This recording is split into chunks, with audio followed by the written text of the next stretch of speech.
Desde La Habana reciba nuestro saludo. Soy Evelyn Delgado y ya le presento las principales noticias de la jornada. En titulares. Diputados cubanos evaluarán proyectos de ley en coherencia con las transformaciones económicas y sociales aprobadas en el país.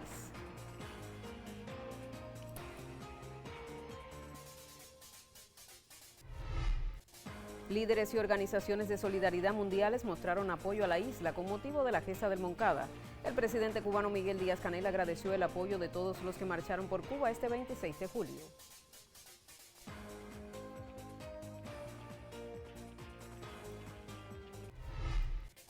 Cuba conquista su séptima medalla de oro en los 25 Juegos Centroamericanos y del Caribe Santo Domingo 2026. Las cubanas Raima Ortiz y Natalie Morales fueron las protagonistas al imponerse en la prueba 2 remos sin timonel.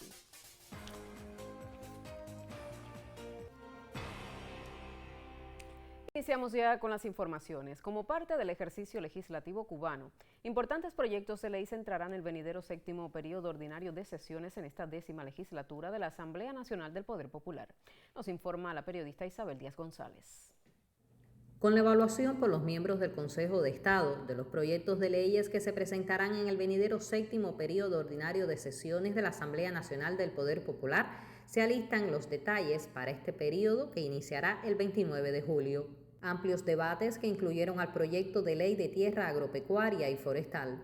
Una ley que llevamos trabajando a 4 años. Es bueno explicar esto porque ha sido bien profunda su análisis y su trabajo. Desde 2022 comenzamos a trabajar la ley de tierra y se ha ido mejorando y trabajando con el tiempo.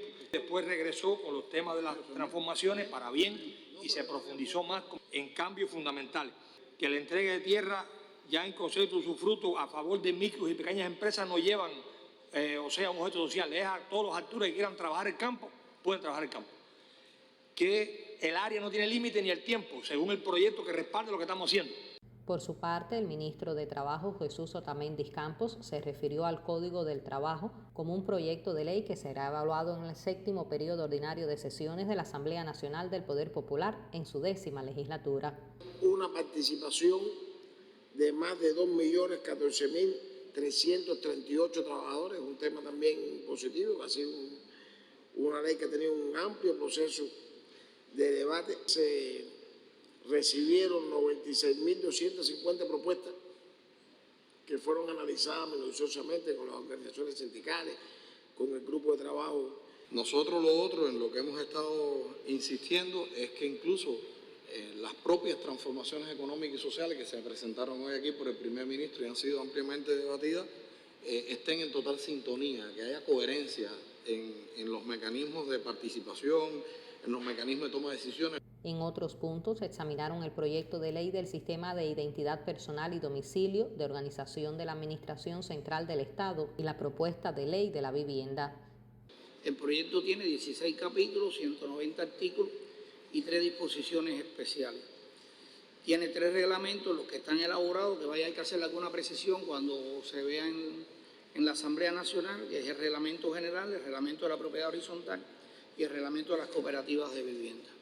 Asimismo, se presentarán en el séptimo periodo ordinario de sesiones de la Asamblea Nacional del Poder Popular el proyecto de ley del sistema de identidad personal y domicilio y de la organización de la Administración Central del Estado. Isabel Díaz González, Cubavisión Internacional. Avanzamos con más. El presidente cubano Miguel Díaz-Canel Bermúdez trasladó su agradecimiento a manifestantes y activistas en México por el acto del festejo que tuvo lugar en la Nación Azteca con motivo del aniversario 73 del asalto a los cuarteles Moncada y Carlos Manuel de Céspedes. Desde su cuenta en X, el mandatario envió un abrazo al pueblo mexicano, al tiempo que recordó los históricos vínculos de solidaridad que siempre lo han unido a la isla caribeña. Distintas ciudades españolas también se sumaron al festejo por el 26 de julio con marchas y actos conmemorativos donde los activistas expresaron su rechazo al cerco energético impuesto por la Casa Blanca. Mientras tanto, la ciudad de Lahore, conocida por el corazón cultural de Pakistán, acogió un emotivo acto de respaldo hacia Cuba donde los asistentes al evento entregaron al embajador cubano Damián Cordero sus rúbricas para la inclusión en la campaña mundial Firmo por Cuba. El presidente de la Asociación de Amistad Laos-Cuba, Shalom Yapajue, ratificó el pleno apoyo al país caribeño frente a la política hostil de Estados Unidos, al tiempo que trasladó un mensaje de felicitación al presidente del Instituto Cubano de Amistad con los Pueblos, Fernando González, por el Día de la Rebeldía Nacional. Una vez más, las naciones del mundo demuestran que Cuba no se encuentra sola. Primera pausa en la emisión. En breve estamos de regreso. Conocerá más de la realidad de Cuba y su gente. Quédese con nosotros.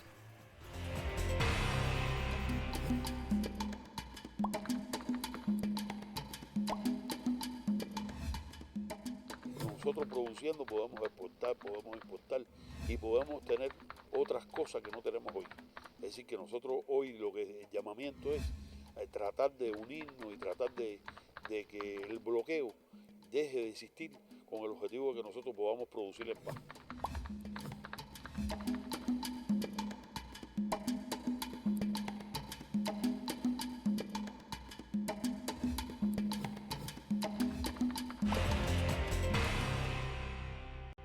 Al regreso avanzamos con otras informaciones. Al pronunciar las palabras centrales del acto por el aniversario 73 de la gesta del Moncada, celebrado en la occidental provincia de Pinar del Río, el presidente de la República, Miguel Díaz-Canel Bermúdez, destacó que Cuba libra hoy una batalla histórica, un nuevo Moncada. Escuchemos un fragmento de su intervención. Estamos peleando ferozmente y tosudamente en defensa de nuestra soberanía y nuestro derecho a escoger libremente el modo de gobernarnos, con la misma pasión con la que José Martí se propuso conquistar toda la justicia. Desde esta tribuna denuncio que Cuba es víctima de un genocidio fríamente calculado. El gobierno de Estados Unidos ha diseñado e implementado conscientemente una política de máxima asfixia económica contra el pueblo cubano. Ha recrudecido su política de 6 décadas de bloqueo, imponiendo un cerco energético y financiero, provocando una profunda crisis en el sistema electroenergético que se traduce en apagones de más de un día, paralización de industrias y afectación a decenas de miles de trabajadores. A propósito, Díaz-Canel destacó en el año del centenario del líder histórico de la revolución Fidel Castro Ruz el heroísmo cotidiano del pueblo en medio de carencias y llamó a la unidad, la creatividad y las transformaciones económicas y sociales como vías para resistir en medio del recrudecimiento del bloqueo y denunció además que el país es víctima de un genocidio fríamente calculado. Las medidas coercitivas unilaterales, sanciones la llaman los Estados Unidos, cuyo gobierno se cree con derecho a sancionar al resto del planeta, son condenadas cada año por la Asamblea General de Naciones Unidas por ser contrarias al derecho internacional. Es ilegal y es criminal martirizar a un pueblo solo para provocar que se rebele contra su gobierno. Cuba no es una amenaza, ni para los Estados Unidos, ni para ningún otro país sobre la tierra. Somos un pueblo noble, que salva vidas donde otros destruyen, que manda médicos y maestros a donde otros mandan bombas. Formamos profesionales de alta calificación de varias naciones en proyectos de cooperación sostenidos en medio de las mayores carencias. Esto es un nuevo llamado a la conciencia del mundo. No se conviertan en cómplices de otro genocidio. Cada vez que una parte del mundo cae ante la agresión contra Cuba, se debilita el derecho internacional. Cada vez que un gobierno acepta las sanciones ilegítimas de Estados Unidos, se erosiona el principio de no intervención. Cada vez que una empresa es presionada para abandonar sus inversiones en Cuba y otras no se deciden hacerlas por miedo a represalias, se fortalece la dictadura económica de una sola potencia. Y ahora vamos a conocer lo que acontece en el mundo de los deportes. Hoy con Rodolfo Durán, que está listo ya para informarnos. Y como siempre, un gusto saludarte. Adelante.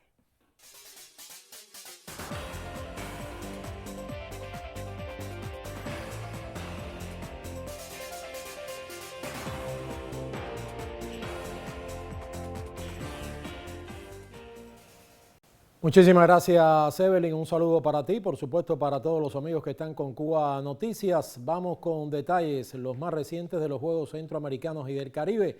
La 7ª medalla de oro para la delegación cubana llegó en horas de la mañana de este lunes. por intermedio de la dupla de Raima Ortiz y Natalie Morales en la prueba de 2 remos sin timonel, correspondiente a las competencias de esta disciplina en Santo Domingo 2026. Con una de las protagonistas de este triunfo dialogó el periodista Roberto Ramírez. En un inicio hablamos de tratar de salir de adelante, mantenernos, y en el 1000 levantar un poquito, seguir manteniéndonos y dar lo máximo en los últimos 250 metros. ¿Y fue en realidad lo que salió? Sí, gracias a Dios fue todo lo que teníamos pensado y planeado, y todo fue un éxito. ¿Cómo se disfruta esta medalla en medio de una preparación que ha sido llena de dificultades en la que ustedes han tenido que poner el extra de los campeones? No sé, no tengo palabras cómo expresar cómo se siente, porque verdaderamente fue de mucho sacrificio en la escuela. Nosotros no tuvimos base de entrenamiento, todo fue ahí en la escuela y con mucho sacrificio obtuvimos la medalla de oro, gracias a Dios. ¿Se piensa en las personas que tanto ayudaron? Sí, gracias al colectivo cubano, a todos los entrenadores que estuvieron ahí pendientes a nosotros, el pueblo cubano, gracias a mi familia por el apoyo incondicional que nos dieron. Gracias por todo. ¿Ya te comunicaste con la familia? Sí, ya, gracias a Dios. Mi pequeñín está esperando mi medalla, que todas son para él, y todo mi esfuerzo gracias a él también. ¿Qué se llama? Boris Adonai. Bueno, pues felicidades para ti, para Boris, para la familia. Gracias. Y también para la familia de remo. Muchas gracias. Felicitaciones para esta dupla de 2 remos sin timonel que ganó la medalla de oro en horas de la mañana. Esta que escuchamos es Raima, que es una atleta de la Oriental Provincia de Santiago de Cuba. Bueno, además del título de Raima y Natalie, otras 3 medallas alcanzaron los remeros, 2 de plata y 1 de bronce. Con este balance, este deporte acumula hasta ahora en Santo Domingo 2 oros, 3 segundos lugares y 2 terceros que lo ubican en el segundo lugar por países detrás de México. Todavía al remo le quedan otras 2 jornadas de competencias. Y en otras informaciones que tienen que ver con los Juegos Centroamericanos y del Caribe, les comento que los judocas cubanos Iván Silva y Andy Granda avanzaron a las finales de sus categorías y discutirán esta tarde las medallas de oro en 100 y más de 100 kilogramos respectivamente. Por su lado, por bronce, combatirán los también judocas Liané Cardona en 78, Dayanara Curbelo en más de 78 y Naidel Cardoso en los 90. Cuba marcha al frente del medallero del judo con 4 de oro y 2 de bronce. Y de manera general, en los Juegos al cierre de las 2 de la tarde, 14 horas, Cuba aparecía con 7 de oro, 4 de plata y 7 de bronce en el segundo lugar por naciones. Y cerramos nuestro segmento recordando una efeméride que nunca se puede dejar pasar por alto. Hoy lunes 27 de julio se cumplen 33 años de que el cubano Javier Sotomayor estableciera el actual récord mundial de 2 metros y 45 centímetros en salto de altura. El registro lo consiguió Sotomayor en la ciudad española de Salamanca.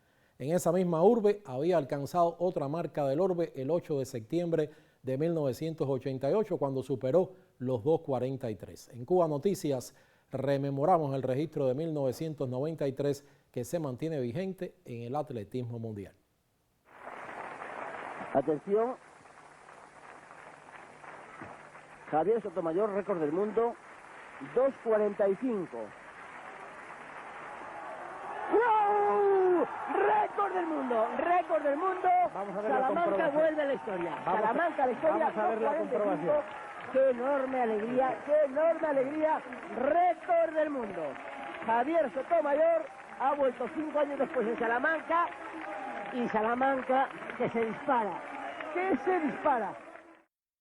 En 1988, ya les comentaba, había logrado un récord de 2.43 en esa urbe española y después, 5 años después, vuelve a establecer la marca que está vigente de 2.45 y que hoy está cumpliendo 33 años de haber sido establecida. Con las felicitaciones para Sotomayor, despedimos este segmento con los deportes. Evelyn. Gracias, Durán, por este segmento que dedicamos al mundo de los deportes. Y ahora avanzamos con otras informaciones. El lanzamiento del libro Fidel Castro Ruz contra el fascismo, sobre las ideas del líder histórico de la Revolución Cubana contra esa ideología ultraderechista, trascendió en Italia como un suceso de gran importancia literaria y política. La presentación del volumen, publicado por la editora italiana Red Star Press, tuvo lugar la víspera durante un acto en la Embajada de Cuba en Roma por el Día de la Rebeldía Nacional de nuestro país. El evento contó con la presencia del jefe de la misión diplomática cubana, Jorge Luis Cepero, así como los diputados italianos Stefania Ascari y Darío Carotenuto del movimiento 5 Estrellas, este último vía telefónica. En su intervención, el embajador cubano agradeció la publicación de la edición en idioma italiano de una obra muy relevante en los tiempos que corren, cuando se avisora el peligro de un resurgimiento del fascismo en todo el mundo, liderado por el gobierno genocida y criminal de Estados Unidos. Se trata, según dijo, de un movimiento que intenta cancelar la izquierda y pretende presentar al mundo una sola línea de pensamiento de supremacía, racismo e irrespeto al derecho internacional. En las palabras finales del evento, el académico italiano Luciano Passapolo, del Partido Red de los Comunistas, subrayó que defender a la isla significa preservar el derecho de los pueblos a elegir libremente su propio destino, sin las antiguas prácticas imperiales y fascistas que siguen amenazando la paz y la justicia social. Y seguidamente vamos a conocer el pronóstico del tiempo para los principales destinos turísticos del país. Desde el Instituto de Meteorología tenemos ya el contacto con la máster en ciencias, Ailín Justiz. Adelante, Ailín, te escuchamos.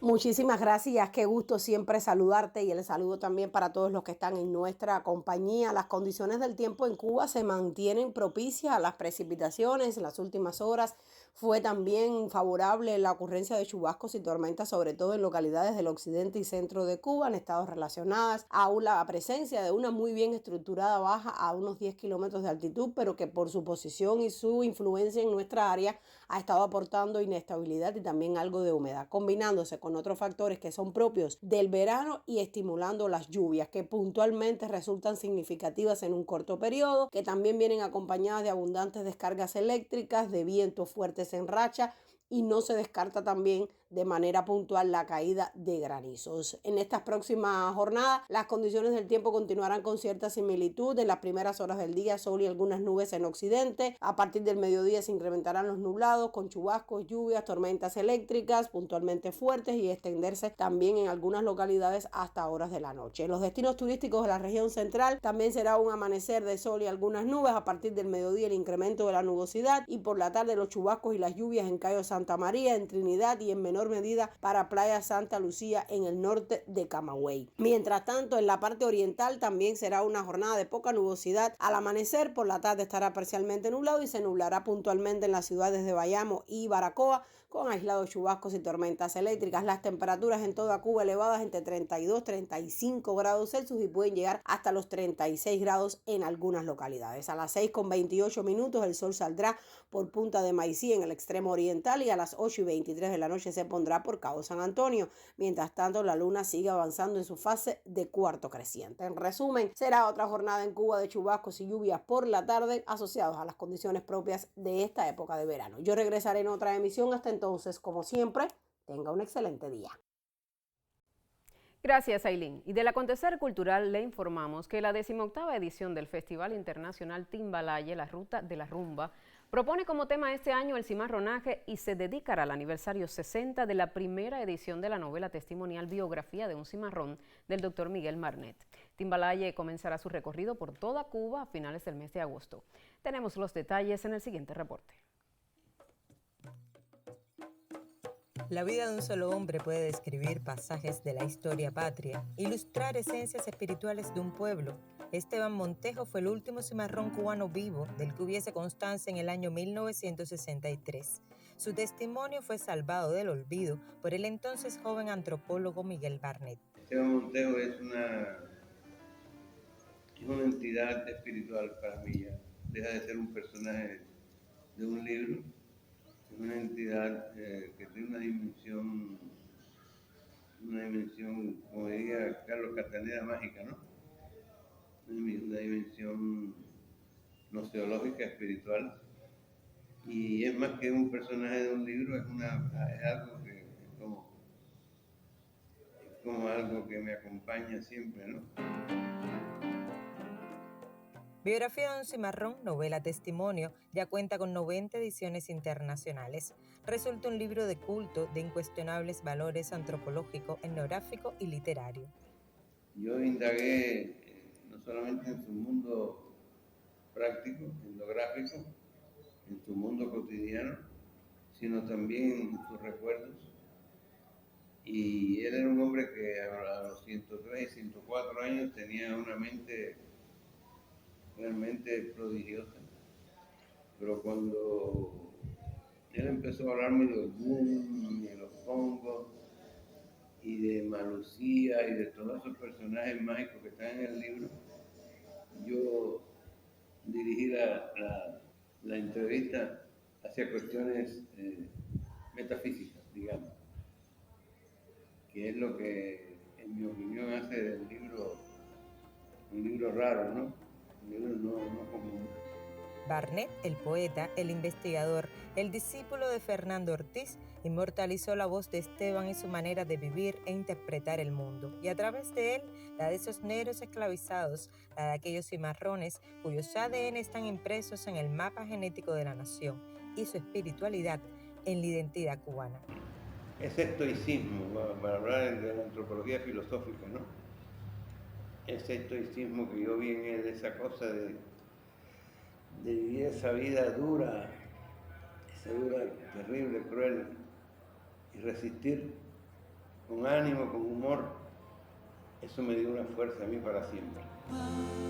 Biografía de un cimarrón celebra el aniversario 60 de su primera edición, y por esa ruta que marcó, la de la defensa de la memoria histórica del cimarronaje en Cuba, camina este año Timbalaye. Vamos al cierre. La séptima villa de la isla fue fundada en el verano de 1515 por el adelantado Diego Velázquez, la ciudad que hoy conocemos como Santiago de Cuba. Esta histórica urbe que se prestigia por títulos como Ciudad Héroe de la República de Cuba, Ciudad Creativa en la Música, Ciudad Muy Noble y Muy Leal, también declarada Monumento Nacional, cumplió 511 años. A propósito de esta celebración, la periodista Catherine Tamayo nos presenta el siguiente material. Noble, leal, héroe, indómita, rebelde, surge en el verano de 1515 Santiago de Cuba, la última de las 7 villas que fundara el conquistador Diego Velázquez de Cuéllar. En su estructura, siguiendo las leyes de Indias, agrupaba alrededor de su plaza de armas los edificios más representativos del poder: el ayuntamiento, la catedral y la casa del gobernador, casa más antigua de Cuba y segunda de América, además de ser la casa de contratación y fundición de oro en todo el continente de su época. La villa de Santiago se convierte en capital de la isla y en 1522 se le otorga el título de ciudad al acoger la sede del Obispado de Cuba. Este primer anillo fundacional de la ciudad es parte esencial del centro histórico urbano, que al día de hoy preserva joyas arquitectónicas con gran valor patrimonial, civil y religioso. Es una ciudad con una rica historia, es monumento nacional no solamente por su arquitectura, su peculiar urbanismo, sus características, es de una ciudad mirador, de una ciudad vinculada, marinera y montañesa, sino también por la existencia de importantes personalidades que en ella nacieron, por el hecho de estar vinculada a elementos culturales importantes y sobre todo por su rebeldía. Santiago fue decisiva en cada uno de los capítulos de la lucha por la soberanía, desde las guerras independentistas hasta la gesta del Moncada y aquel 1 de enero que proclamaba el triunfo de la revolución desde el balcón del Ayuntamiento de Santiago en el emblemático Parque Céspedes. Nuestra ciudad es una ciudad donde la historia vibra en cada momento y cada día hay que conmemorar o festejar una fecha importante de nacimiento, de muerte de una figura ilustre en diferentes campos y facetas de nuestro quehacer. La ciudad destaca sobre todo un accionar en función de que las nuevas generaciones conozcan y reconozcan todo ese acervo en función de que no sea perdido, o sea, de que cada año, cada vez se renueven en otras generaciones ese deseo de conocer, de reconocer ese patrimonio que conserva la ciudad de Santiago de Cuba en sus distintos órdenes. Corría el año 1515 cuando Diego Velázquez fundó esta villa al fondo de una bahía. Hoy, recorrer sus calles es como hojear un libro vivo de historia. Así concluye esta emisión de Cuba Noticias. Otras informaciones en próximos espacios, también en las plataformas digitales. A usted, gracias por informarse con nosotros.